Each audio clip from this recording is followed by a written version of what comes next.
Friends welcome to Mouni cine updates. Muthazhagu சீரியலில் இப்போ current track பார்த்தீங்கன்னா முத்தலகுவோட பேபி ஷவர் ஃபங்க்ஷன் தாங்க. அந்த ஷூட்டிங் ஸ்பாட்டில் எடுத்த வீடியோ தான் ஷேர் பண்ணியிருக்காங்க. அதை நான் உங்களுக்கு ஷேர் பண்ணியிருக்கேன். டீம் எல்லாருமே இருந்த மாதிரி ஒரு வீடியோ ஒன்று கிடச்சிச்சு, அதான் உங்களுக்காக இங்கே நான் ஷேர் பண்ணியிருக்கேன்.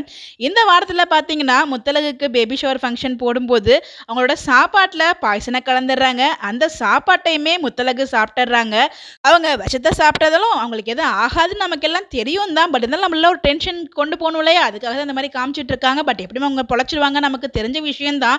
இந்த இடத்துல அஞ்சலியோட ட்ரூத் எப்போ ரிவீல் ஆக போகுதுன்னு தெரியல. ஸோ இன்னைக்கு எபிசோட்லையுமே பார்த்தீங்கன்னா அஞ்சலி கூட உட்காரணுமா இல்லை முத்தல கூட உட்காரணுமா அப்படிங்கிற மாதிரி போட்டி தான் போகும். ஃபைனலாக நம்ம முத்தல கூட தான் உட்காருவாரு நம்ம பூமி. அழகாப்பு வரைக்கும் வந்துட்டு இப்போ வரைக்கும் அஞ்சலியோட முகத்தை இன்னும் கிளியல. எப்போதான் அவங்களோட ட்ரூத் ரிவீல் ஆகும்னு தெரியல. ஒருவேளை அந்த பார்க்க போற டைம்ல வேற ஒரு குழந்தைய அவங்களுக்கு பிறந்த மாதிரி குழந்தையா காமிக்கிறதுக்கும் நிறைய பாசிபிள் இருக்கு. பார்க்கலாம் என்னதான் ட்ராக் கொண்டு போறாங்கன்னு சொல்லிட்டு. நீங்க எபிசோட்ஸ்லாம் பாத்தீங்களா? எப்படி இருந்துச்சுன்னு உங்களுடைய கருத்துக்களை மறக்காம கமெண்ட்ல சொல்லுங்க. Bye by.